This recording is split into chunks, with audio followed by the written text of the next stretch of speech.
A couple of months ago, or a couple of weeks ago, I put out a video about planting cauliflower in 2025 and how I was starting that in the hoop house and just kind of the process that I was going through to make that happen. And so now that we're a little later into spring and these cauliflower plants have really started to take off and grow, now I've reached that next phase, right, of transplanting the cauliflower out into the garden. And so that is what I want to document in this video, in going about that process and taking and integrating what I learned from last year so that I can grow better cauliflower this season.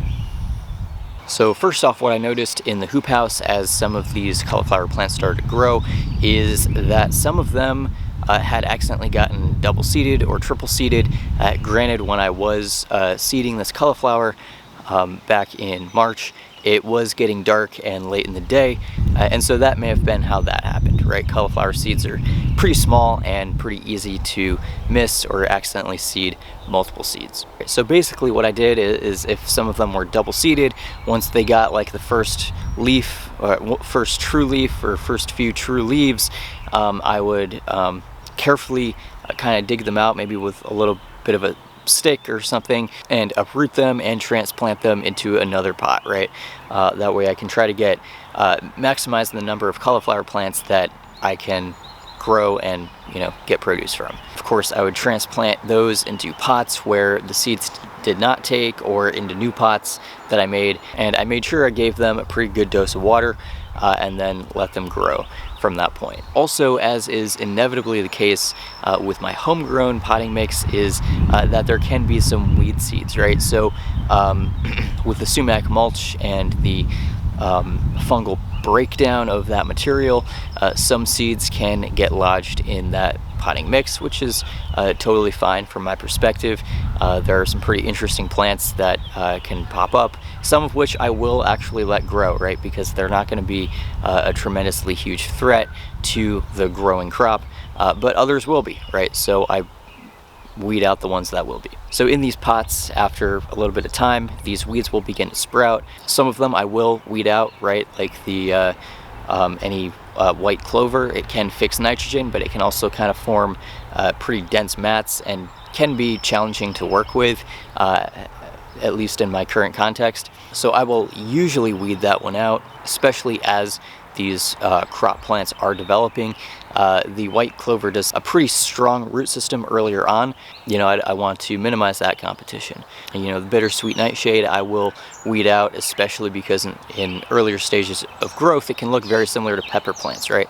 But I'm dealing with cauliflower in this context, so when bittersweet nightshade does pop up, it's very easy to identify it as something I did not plant when I'm growing cauliflower. Most all grasses, should they come up, especially Japanese stilt grass, I'll make sure to weed that out. Pretty much everything I'll weed out except for kind of a handful of beneficial smaller native plants, like the Virginia copperleaf I'll let grow, maybe even some oxalis, even though the particular species is not native, but it's also not hugely problematic. Common plantain, there's a non-native species and a native species. I don't really worry about that too much either, because it's not really super competitive with most of the crops that I'm trying to grow, including cauliflower, particularly when the common plantain is younger and not established. And so some of these weeds can have beneficial effects, attracting different diversity below ground with the microbial communities that they support, and also the diversity above ground, right, with the beneficial insects that they may attract. Also, as it started to warm up in this throughout the season, it was important to lightly shade the hoop house a little bit. This hoop house was made from a couple of old trampolines, and so some of that trampoline netting from the wall was kind of thrown on top of the hoop house and used to kind of lightly shade the interior of the hoop house. Cauliflower plants don't like it getting too hot, and also trying to kind of control some of the amount of sun, right? Because it can get pretty intense pretty fast inside the hoop house. And when we're dealing with 3-inch pots, in those types of conditions are going to need water more frequently. They're going to cycle through that that water that you give them. So you want to keep on top of keeping them monitored, right? And make sure that they don't get drought stressed and start to droop. So just check the soil moisture regularly. Also, on the opposite end of that spectrum, I found that the glass tables from the sliding doors, porch doors that I was using as tables for the cauliflower and some of the other plants worked great overall. There was just a couple of instances where, after the plants got watered, they would be, the tables wouldn't drain, right? Because they're glass, and so water would end up pooling up in those tables, right? And so these plants would be sitting in this water. Fortunately, I caught that pretty well ahead of time, and so I ended up just propping some of the planting trays up on little sticks to keep them up off the table, so they didn't have that direct contact. And then also, if it was pretty high, then I would just kind of take that table and kind of lift one side of it so that the water would run off out the back and no longer be collected on the table. Also, around this point in time, we want to make sure that we watch out for aphids or any pests like that.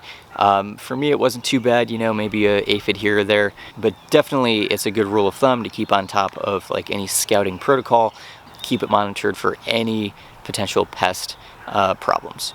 I also noticed that I had a couple of pretty large jumping spiders on patrol in the hoop house throughout the season, so that was pretty cool, and they can be really beneficial in keeping certain pest insects populations in check. So when it came time to transplant, I did a video last year on some of the phenology concerning when to transplant, like what other plants, when other plants are leafing out or in flower, certain species of those plants can be indicative of when to transplant cauliflower.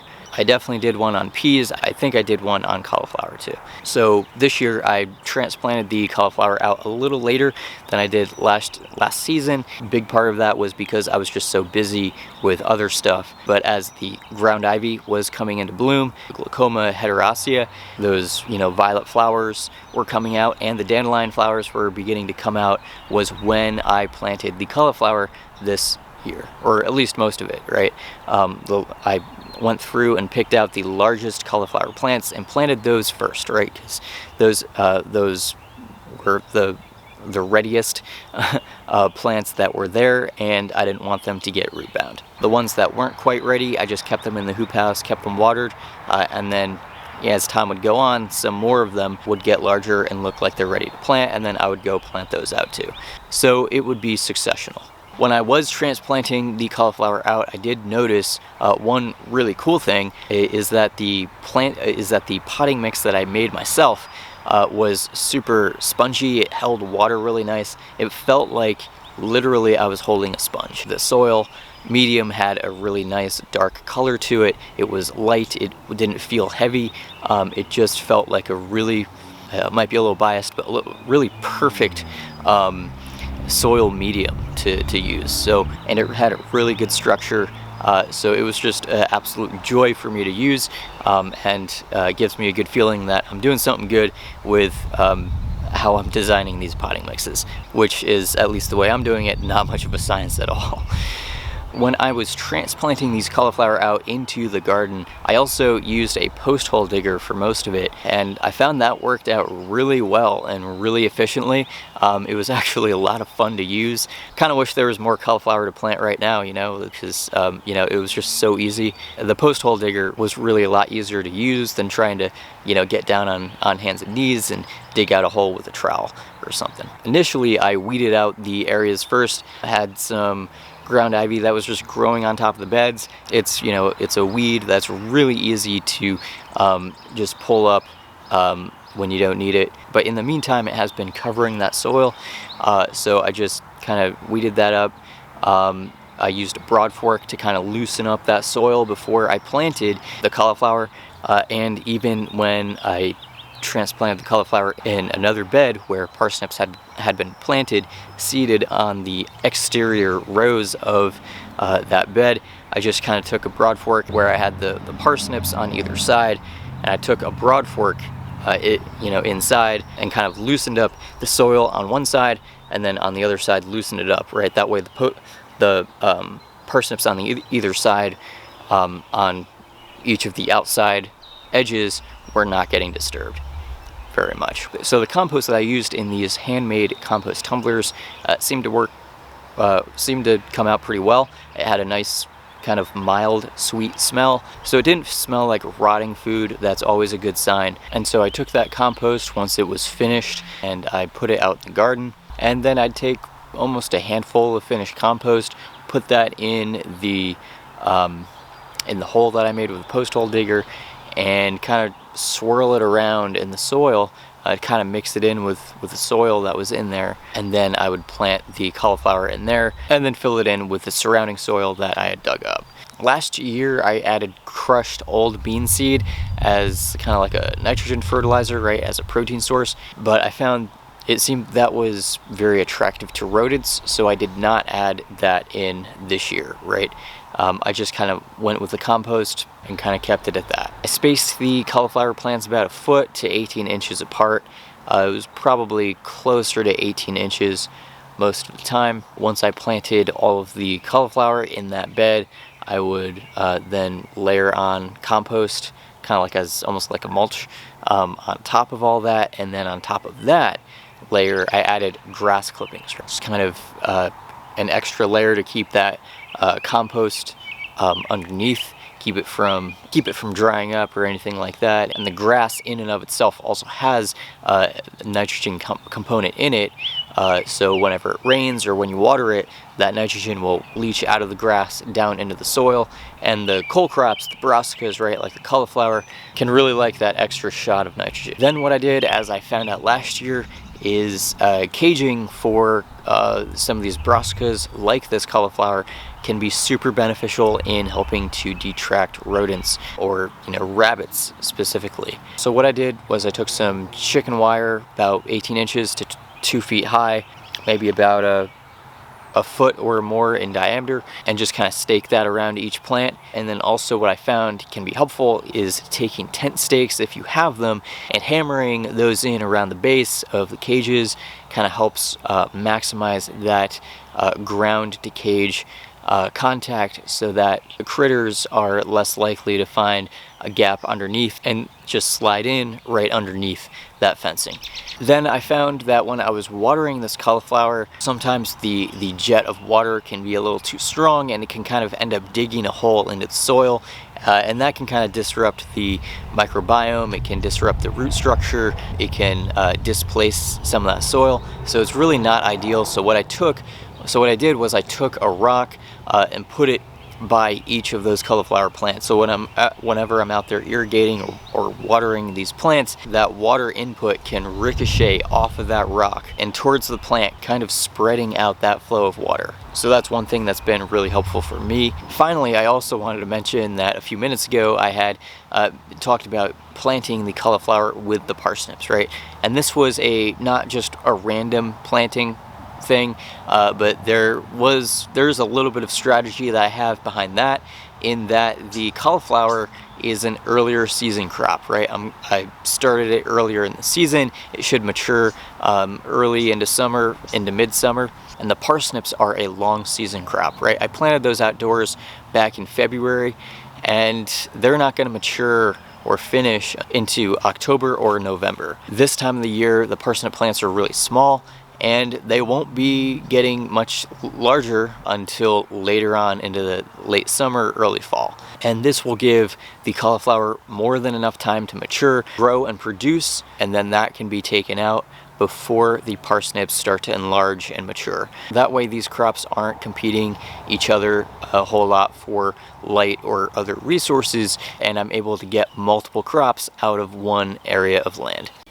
What I've done here is I've taken some rocks and put them right next to the cauliflower plants, and so when I water, I take the spray nozzle, whatever, off of the watering can, so I'm just watering right out of the spout, and so it hits that rock, so it doesn't create a divot in the soil, so it doesn't disrupt the soil integrity or the plant roots or any of the microbial communities. so that it hits the soil a lot more gently. Right, so the whole idea is to minimize plant stress. Thank you so much for checking out this video on transplanting cauliflower out into the garden. Hopefully this video enlightened you about a few things that we should definitely keep in mind if we want to be successful in growing cauliflower, particularly from an ecologically minded perspective. So thank you so much for watching, and I look forward to seeing you in a future video. Take care.